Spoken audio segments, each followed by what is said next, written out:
All right, we've got a 2008 Prius here, and it's making the signature squeaking noise of a car that needs brake pads. I look in the wheel and I see that the brake pad is in fact worn out. Now, a lot of people hesitate to do a brake job on a Prius because they think, oh, regen brakes, I can't mess with that. But really, I'm going to show you this is just simple and easy. I've got some really basic tools here to do this brake job. I think we'll be done in 45 minutes, both front wheels. So I'm going to proceed to jack up the car, support it with a safety stand, remove the wheel, and then I'll show you how to get to these pads and replace them. First step, I'm going to go ahead and get the car to ready, and I'm going to turn the wheel left, and that's going to make it a lot easier to get to those brake pads. And I'll go ahead and pop the hood. Okay, so I'm going to go ahead and loosen this 14 on the bottom of the caliper. I'm not going to replace the rotor. It looks fine. Okay, we'll just pivot that up. Oh yeah, it's definitely time. So we were metal on metal there. Okay, I take it back.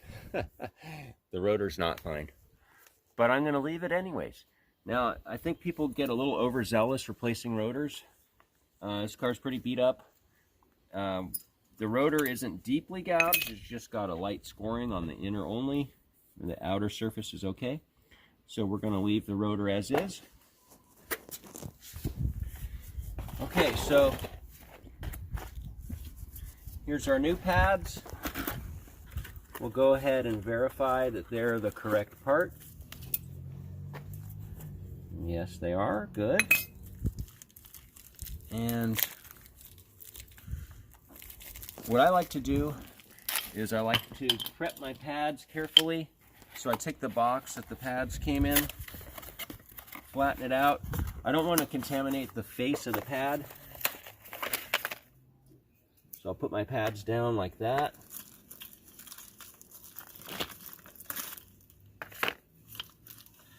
Now you'll see that two of these have a metal clip. There's at times confusion where to put the metal clip. The metal clip is always on the inside, but one has a metal clip on this side and the other has a metal clip on this side.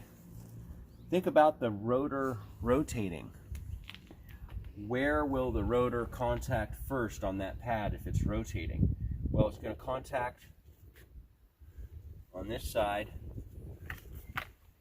It's going to contact the top first. So this clip goes here. And this is the right one for this inner. This is not the right one. Now, if you get that wrong, it's fine. It's not the end of the world. Okay, so we'll lay these out, two inners, two outers. We're going to look at our old pads to see the contact pattern that we had. This is an inner. So our inner has a round contact pattern. Our outers have a forked contact pattern. So we'll go ahead and apply our anti-seize just in that place. So two round globs.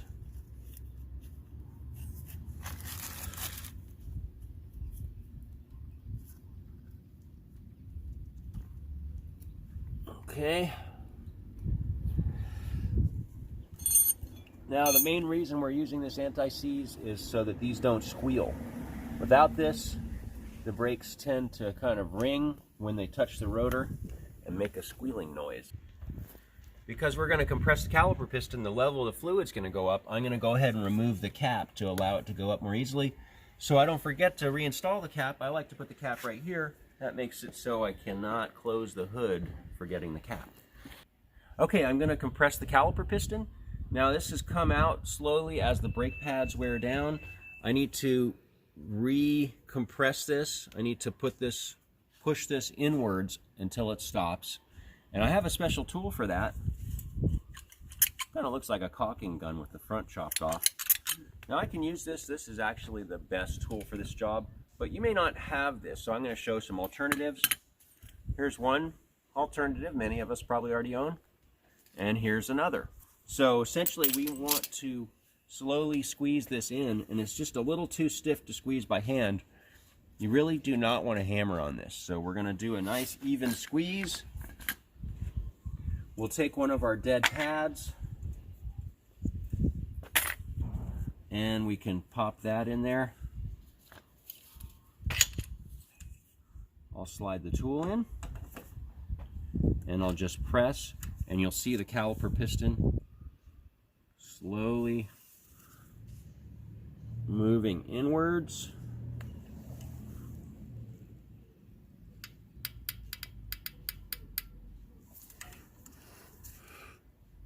There it goes.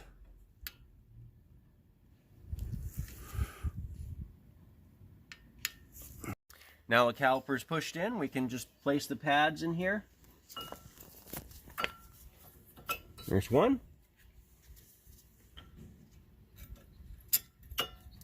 There's the other. You can see if I hadn't compressed that caliper, if I hadn't compressed the caliper piston, wouldn't have space to go over these new wider pads. And there it is. So I'll just reinstall this bolt. Okay, last thing to note is that this bolt, even though it holds your brakes together, is a small bolt. I've seen a lot of people break these, so I'm not sure the torque value, but it's not very high. So I'll just snug it up, and that's it. Okay, I'll go ahead and put the wheel straight, and put the wheel back on, and move to the other side.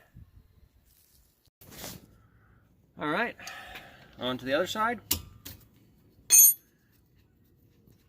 This really is an easy job. I think people kind of overthink this because they're hybrids, thinking, oh no, I can't do that.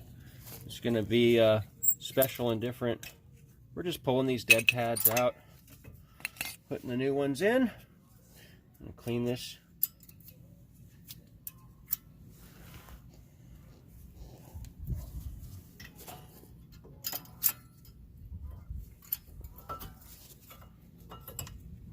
Okay.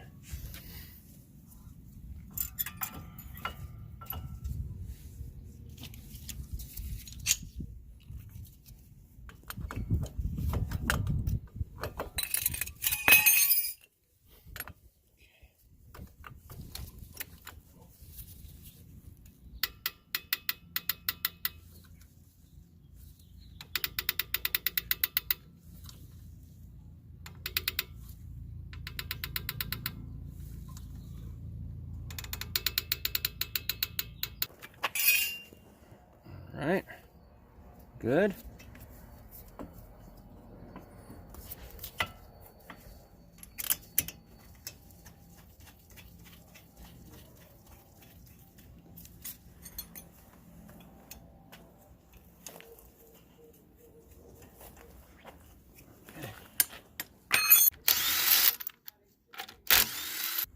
Okay, so now we're going to check the rear drums out. I've found these usually, the drum shoes last the life of the vehicle on Toyotas. So basically you probably will never have to replace these shoes. But let's take a look anyways, because if someone drives around with a parking brake engaged for too long, you can burn these out in one day. So it is possible they get worn out. So we'll go ahead and pull that off. All right, we're looking fine here. So, you know, there's still friction material on there, no cracks. And this car already has quite a large number of miles, been driven a lot, so I do suspect that this will last the life of the vehicle, this drum shoe. So we'll just put this back together. Okay, my last step, I'm gonna go ahead and pump the brake pedal. And I'll turn the car on.